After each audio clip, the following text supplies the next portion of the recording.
Eles cresceram dividindo tudo: brinquedos, segredos, abraços. Mas quando o testamento foi lido, nada mais foi compartilhado. Só sobrou o silêncio. E dentro dele, o rancor começou a gritar. Porque o que era para ser bênção virou maldição. E o dinheiro que chegou tarde demais, levou com ele tudo que ainda restava de amor. A casa dos pais ficava no interior, cercada por árvores antigas e lembranças ainda mais velhas. Era simples, mas tinha um calor que nenhum dinheiro no mundo poderia comprar. Ali, cresceram os 3 irmãos. Helena, a mais velha, sempre protetora, com um olhar que misturava força e ternura. Marcos, o do meio, calado e observador, mas com uma inteligência que nunca precisou de palavras. E Lucas, o caçula, impulsivo, carismático e ambicioso demais para o tamanho daquela cidade. Os pais, Ana e José, foram exemplo de esforço. Trabalharam a vida inteira, plantando, criando, economizando centavo por centavo. Não tinham luxo, mas tinham dignidade. Tinham valores. Tinham uns aos outros. Quando o pai adoeceu, foi Helena quem largou tudo para cuidar dele. Cancelou planos, engoliu sonhos e ficou. Marcos ajudava como podia, mesmo de longe. Mas Lucas foi embora. Disse que precisava vencer, crescer e nunca mais olhou para trás. O tempo passou e a distância virou rotina. Os irmãos se falavam em datas importantes, com frases curtas e fotos de celular. O vínculo foi se desgastando, sem ninguém perceber, até que José morreu.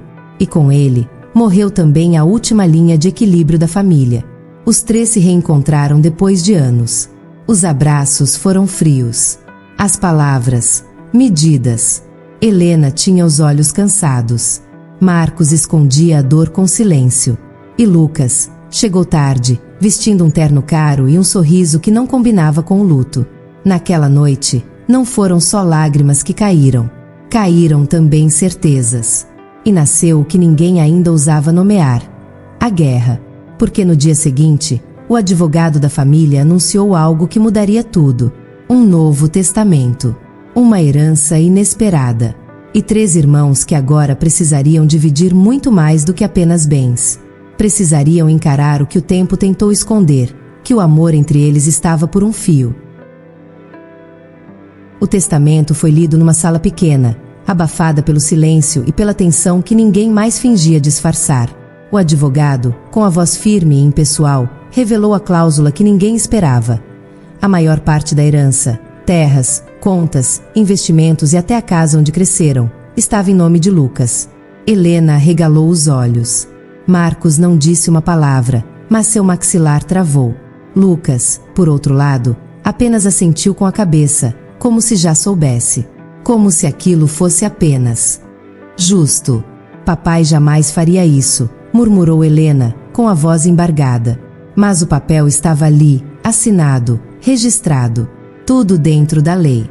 Só que fora da lógica. José sempre dissera que dividiria tudo igualmente entre os 3. Sempre. Marcos levantou-se devagar, se aproximou do advogado e pediu para ver o documento. Leu cada linha com o olhar afiado de quem já esperava encontrar algo errado. Mas estava tudo correto. Ou pelo menos, parecia estar. Isso tem a ver com aquele tempo em que ele ficou sozinho com o pai, não tem? Disse Marcos, olhando fixamente para Lucas. Que tempo? Rebateu Lucas, com um sorriso de canto de boca.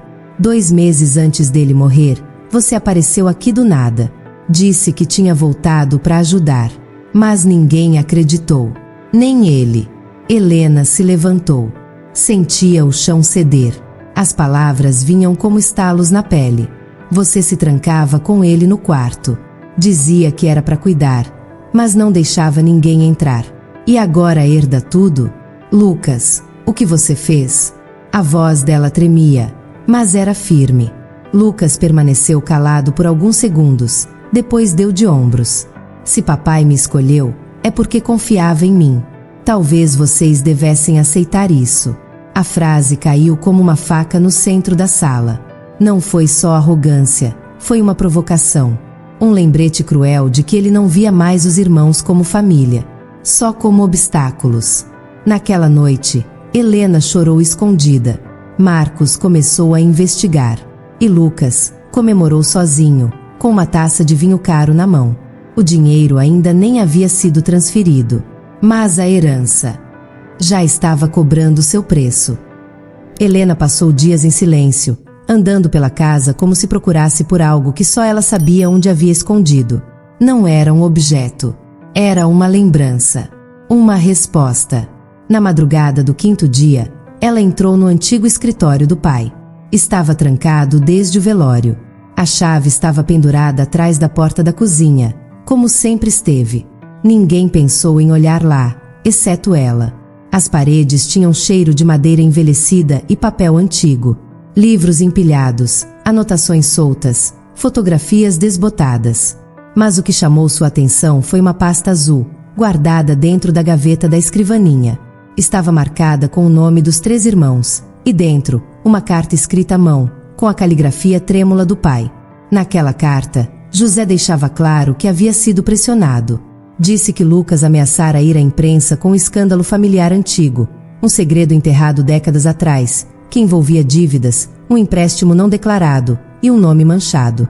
Disse também que só assinou o Novo Testamento para proteger Helena e Marcos da humilhação pública. E pedia perdão. Um pedido rasgado de dor, de culpa. Helena sentiu o estômago virar. O que mais o irmão era capaz de fazer? Ela ligou para Marcos no mesmo instante. Não chorou. Não hesitou. A gente vai tomar tudo de volta, disse, com a voz firme. Como? Mostrando quem ele é. Como sempre foi. Marcos não era de confrontos. Mas agora, era diferente. Porque Lucas não apenas manipulou o pai, ele destruiu a única coisa que os ligava, a verdade. E por isso, merecia cair.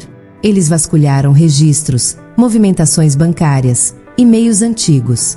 Cada passo que Lucas havia dado nos últimos meses estava ali, escondido em rastros digitais.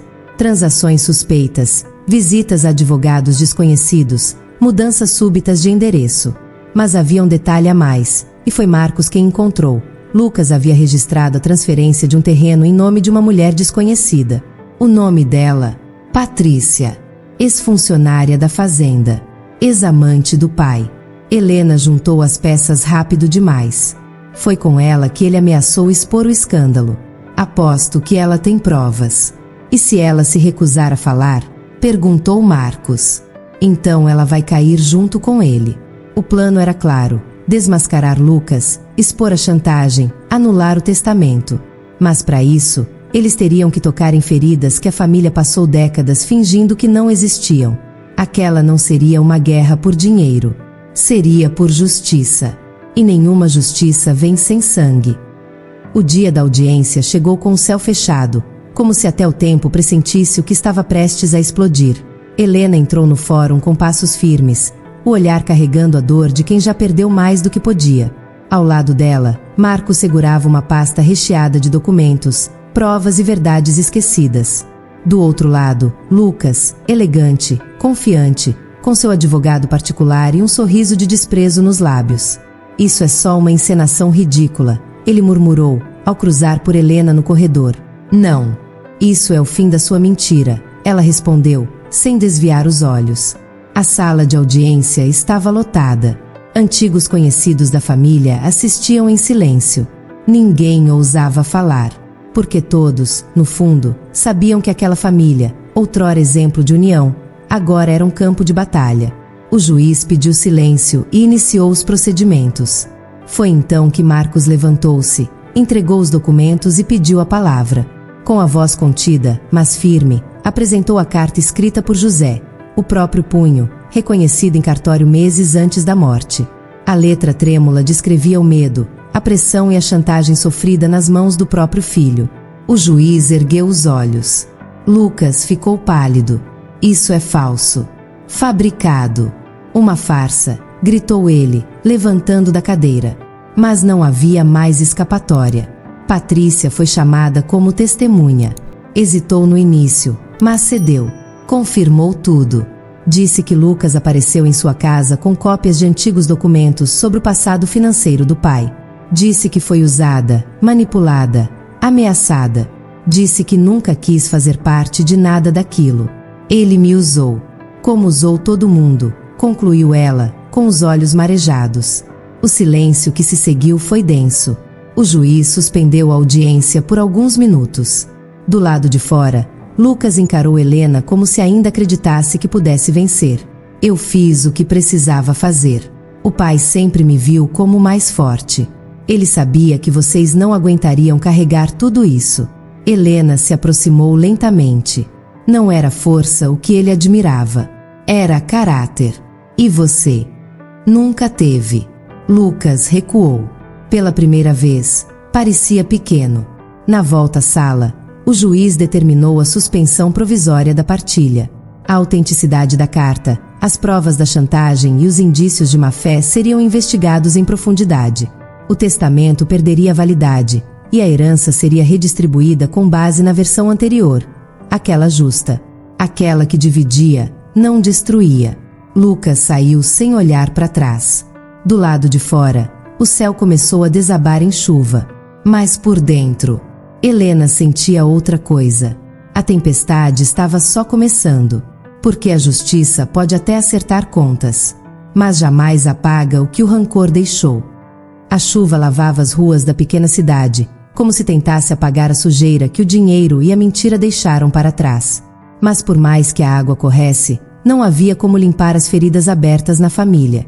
Helena e Marcos retomaram o controle da herança. A justiça reconheceu a pressão que José sofrerá nos últimos dias de vida, anulando o testamento que privilegiava Lucas. As terras, as contas, a casa, tudo voltou a ser dividido como sempre deveria ter sido. Porém, o valor do que foi recuperado jamais seria medido em dinheiro. O que se perdeu era irreparável. Lucas desapareceu da cidade sem deixar vestígios. Não houve reconciliação, nem perdão. Apenas um vazio onde um dia existiu um irmão. Helena sentia o peso dessa ausência em cada canto da casa dos pais. A ausência que o rancor criou era maior do que qualquer maldade que o dinheiro causou. Marcos se afastou mais ainda, mergulhando no silêncio e nas sombras de um passado que, mesmo revelado, não trouxe paz. E a família, antes unida por laços fortes, se desfez em pedaços. Fragmentos de amor, agora congelados no tempo. No lugar do que um dia foram, restaram apenas ecos de promessas quebradas, de sonhos sufocados e de segredos que consumiram o que restava de esperança. O dinheiro não comprou felicidade, não curou feridas, não trouxe de volta o que o orgulho e a ambição destruíram. E a herança, tão desejada e disputada, acabou se tornando a maldição que destruiu tudo, porque algumas riquezas não valem o preço que cobram, e algumas verdades só doem para sempre. Nem todo dinheiro traz prosperidade. Às vezes, carrega consigo um peso invisível, feridas que o tempo não cura e que nem o amor consegue salvar. Heranças não são apenas bens materiais. São pedaços de histórias, escolhas e segredos. Quando o que deveria unir, destrói, é hora de olhar para dentro e reconhecer que algumas batalhas custam caro demais. Porque no final, o que fica não é o valor do que se tem, mas o preço do que se perdeu. E você, até onde iria para proteger o que é seu?